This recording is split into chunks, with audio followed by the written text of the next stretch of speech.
All righty, welcome back to another episode of Two Plane Sports. Today's a great day because Oklahoma landed another commitment in this 2024 class. They're starting to roll. Things are starting to heat up at the end of this month. It's starting to get warm, and their most recent commitment is Xavier Robinson.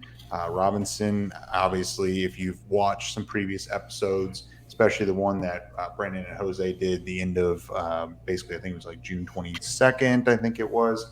Whenever that one came out, they talked about him in depth.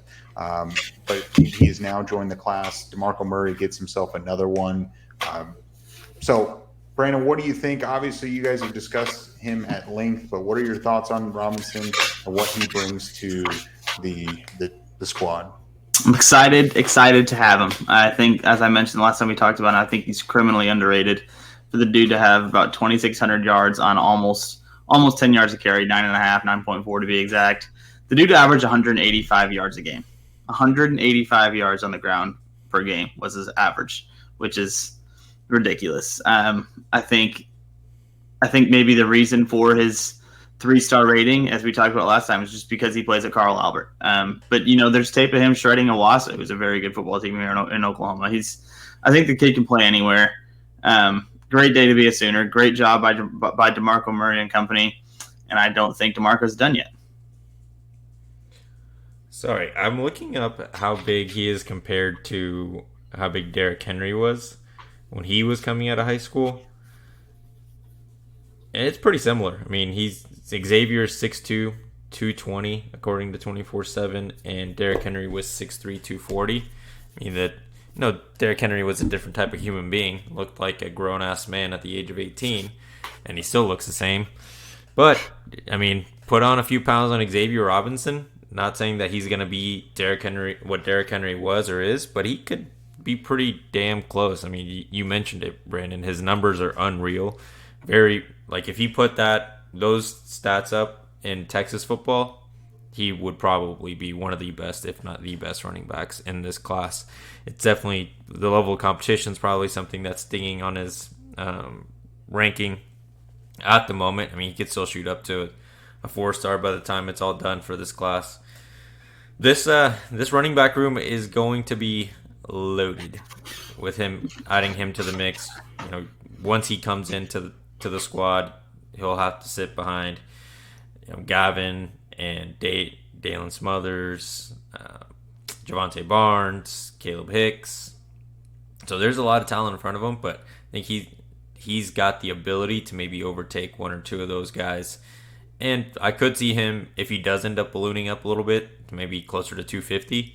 Maybe he plays more of an H-back role that we saw in the past under Lincoln Riley, and that's something that maybe Levy puts in place so that they can utilize him more often, because he's a big human being to be running the ball. He is. I mean, could he be the next LeGarrette Blount?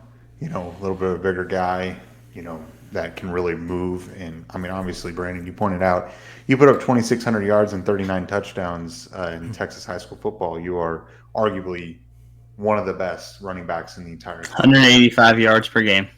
Which is really hard to even wrap your mind around. It will be interesting to see if he can carry that pace next year, not because he's not capable of it. Obviously, he is capable of it, but because he's now sharing the backfield with future Sooner Kevin Sperry. So it'll be interesting to see if they if they choose to throw the ball more, maybe than they have in the past. Maybe more of a balanced attack, which might hinder his statistics. It could. And, leading up to his commitment, he was supposed to take an official visit to Oklahoma State. He tweeted it out, and then he, deleted his tweet and then announced that he was making his commitment. It just seemed like leading up to this recruitment or this commitment date, it seemed like that he was all but a lock to Oklahoma. Iowa State was kind of there. Notre Dame was there for a little while. But ultimately, Oklahoma closed the deal.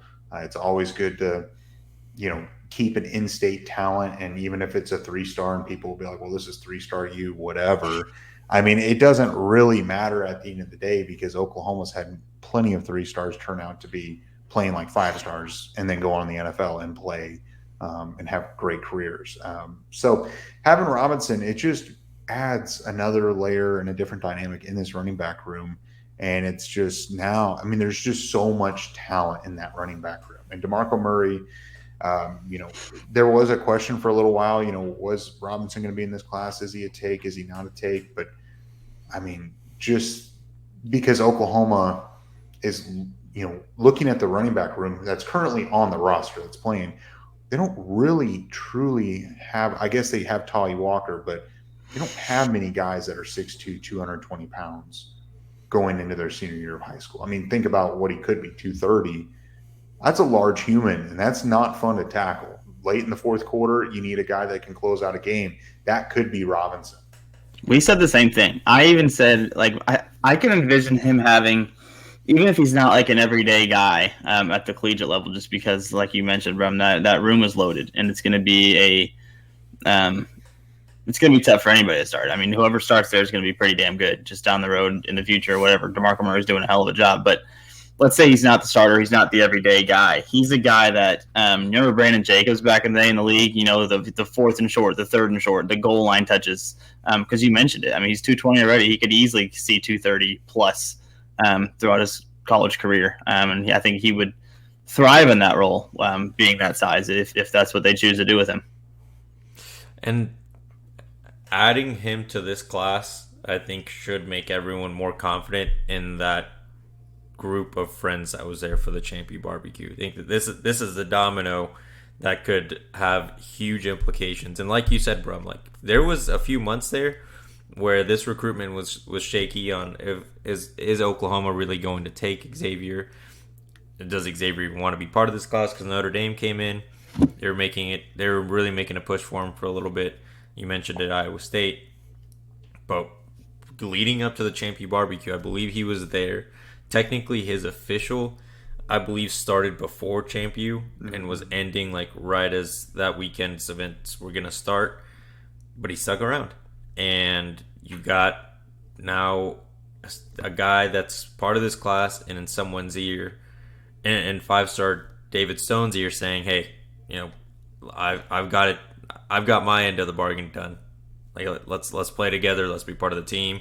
Probably what they talked about when they were little kids or something. I don't know. But if this would have gone the other way, I think Oklahoma then maybe is in a little bit of trouble for a guy like David. But this has to be probably one of the more impactful recruitment or commitments so far in this class. It doesn't suck. It's better to be on this side of the announcement than the other side. Yeah. And then, looking at this running back room, Oklahoma seemed to be perfectly content with taking just one guy in this class, maybe two, maybe three. It just depends on where things fall. But, I think, ultimately whether Robinson's the only running back in this class or, they, eventually, or they do have, Durham and Tatum, whenever that might or might not happen. And even if they do commit, doesn't mean that they're going to sign. I think Robinson is locked in, and if he's the only running back in this class, I think people should be satisfied and happy because you're looking at what's on the roster right now, and he adds a different layer and a different dynamic, and I think it helps tremendously. And well, that's never going to be the case, though. More. That's all we think about when it comes to recruiting and when it comes to commitments and things like that. And just for the record, I think we all agree. I mean, I do think we're going to get more in the running back room, boys. I don't think this is it. I would agree. Yeah, now it's just going to be, hopefully this is just the beginning. I mean, we already saw it. Was it last week in Nesta and Dozie committing? This one, I don't know, for some reason this one just feels way more impactful and it's actually going to start in effect to really get things rolling here over the next 2 or 3 weeks for Oklahoma. Yeah. So, I mean, at the end of the day, you get a guy, don't even look at the stars. You're putting up 2,600 yards in a single football season and 39 touchdowns, and you've got Brandon making noise in the background. It adds a lot of good stuff. I'll mute myself next time. I'm playing with these Post-its. I was doing this number. Oh man, people are bound to comment on this video like, "What is all this background noise?" Well, they You got might Brandon singing, they you might got Brandon not playing with they Post-it might not notes. have said anything if you didn't point it out. And I have not been singing on the recording. That was just Someone- for you guys. That was just for your ears. I bet someone's already commented about the post-it notes, but No, it's all just right. because you said it now. Now the only thing in the comment section is going to be about the Post-its.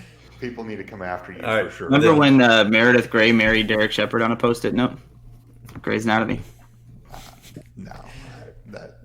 I'll take over the end of video challenge today. What are your thoughts on the post-it note situation? Post-it note gate. Post-it note gate, yes. Did you guys hear it before I pointed it out? That's Do the you question. know the Derek Shepard Meredith Grey situation? No.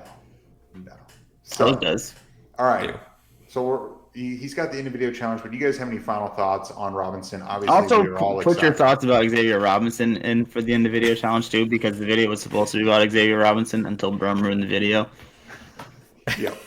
Exactly. Well, all right. So obviously we're all excited. I'm curious to hear what everyone has to say about the post-it note gate and what Robinson brings to the squad. It doesn't suck. That's what it does brings to the squad. Does not suck. So with that, we'll catch you guys next time. We appreciate it. Be sure to like, subscribe, turn the notification bell on, follow us on Twitter, Instagram, Facebook, Apple, Spotify, and TikTok. Everything's linked in the description below, and we'll catch you guys next time.